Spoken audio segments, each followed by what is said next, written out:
So with us today is Will from MapR, Director of Products. And I know that a lot of the folks that go to the RT Insight site are familiar with the company, but maybe you can just give us a little bit of a background and then we'll get into new products. Sure. So MapR is a data and analytics company. We've been around for about 6 years now. And we started out primarily focused on Hadoop, but over time have bloomed into what we're now calling the converged data platform. So when we think about a converged data platform, it's everything from a converged data layer, which includes file-based storage, NoSQL database, and now event streaming. And on top of that, processing services for everything from batch processing to SQL to real-time processing. So putting all of that together in a way that is easy to build big data applications on top of. I understand that you're making a pretty big push into streaming data right now. And maybe you can tell us a little bit about what you're doing and what the impetus was for that. Sure.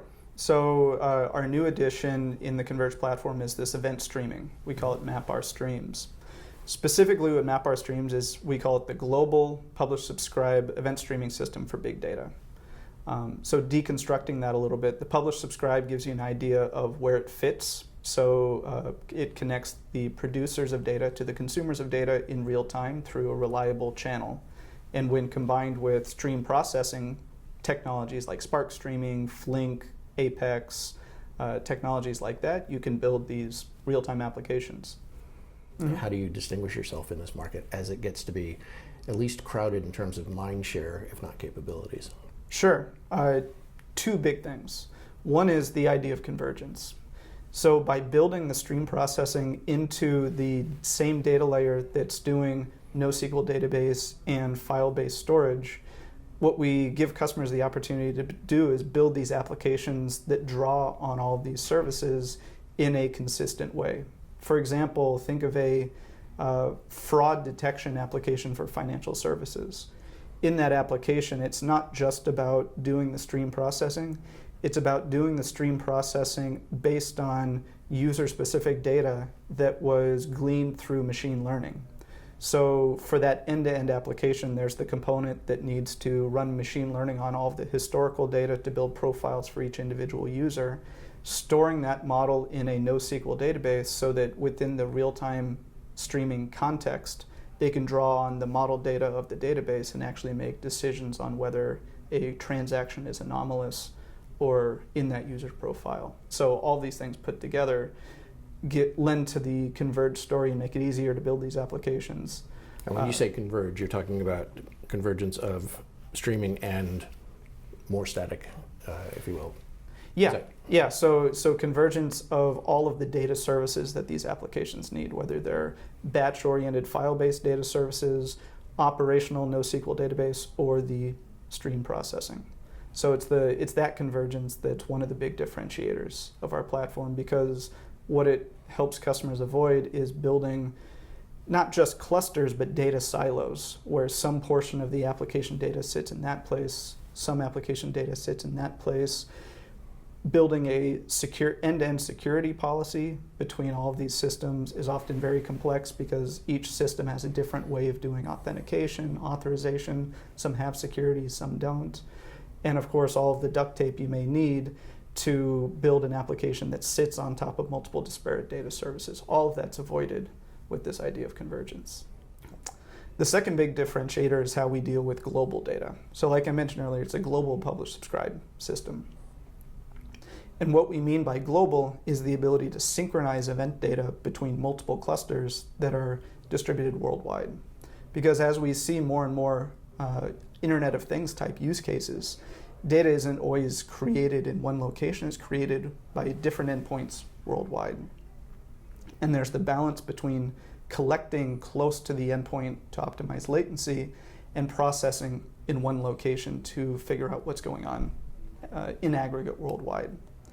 So the special thing that we do there is, in addition to just copying over messages from one cluster to the other worldwide, we copy all of the metadata about those messages, when it came in, who listened to it already, what the sequence number is, allowing for failover between one cluster and another. So really what we provide is the single platform you bring in that you can standardize on, and every application gets the services that they need. So Brian Clark with Objectivity, and you've been there for a long time. Objectivity is certainly one of those companies that's stood the test of time. Tell me a little bit about what you're up to today and how we got to this, because the last time I talked to Objectivity was a while ago. Today we're working in the areas of big data, fast data, particularly applied to the Internet of Things. With our object database technology, we've had customers that have been dealing with big data problems and fast data problems even before they became buzzwords or buzz phrases. I've been with the company since almost the beginning, so about 25 years, and seen a lot of our customers deploy systems.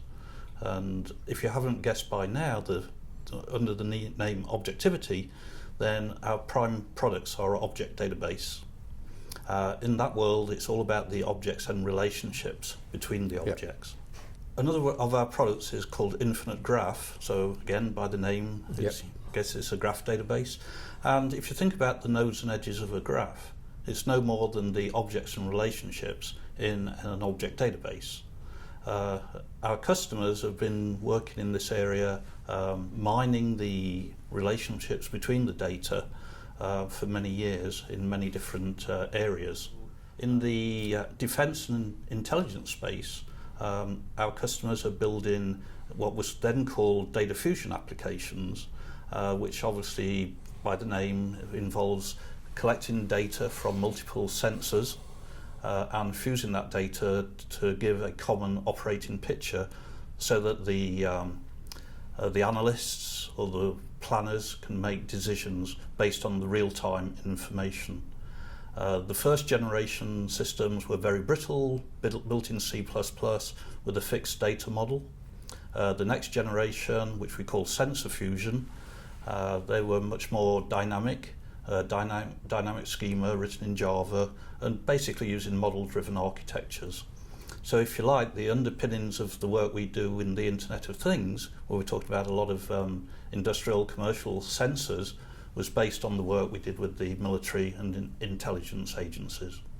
Okay. I understand you have something new in the works in terms of a product. How does that fit? Yes, so building on our technology and experience using objects and relationships, then we've announced a new product called ThingSpan. You can think of the name as spanning the Internet of Things. Okay. Obviously in that world the things are the objects, and of course there's the relationships between the objects. Okay. So ThingSpan is actually architected to work with Hadoop in the Hadoop environment, and particularly leveraging Spark, Apache Spark. One of the nice things about the work we're doing is not only do we leverage the Spark data frames for getting data in and out of the database, we're also exposing our relationship information through data frames. So it sounds like you have built on the object model, refined it, and now by taking that orthogonal view, if you will, looking at the relationships as a primary thing to model, giving yourself a graph view, you've really, in effect, modernized what you have, but building on the past. Would that be? Yeah, I think you're right about people sort of when you're learning or growing up, you tend to think in terms of the objects and the relationships, how things are related. I think in the business world, when people are trying to solve problems, they tend to slip back into the old data view of the world and forget about the relationships.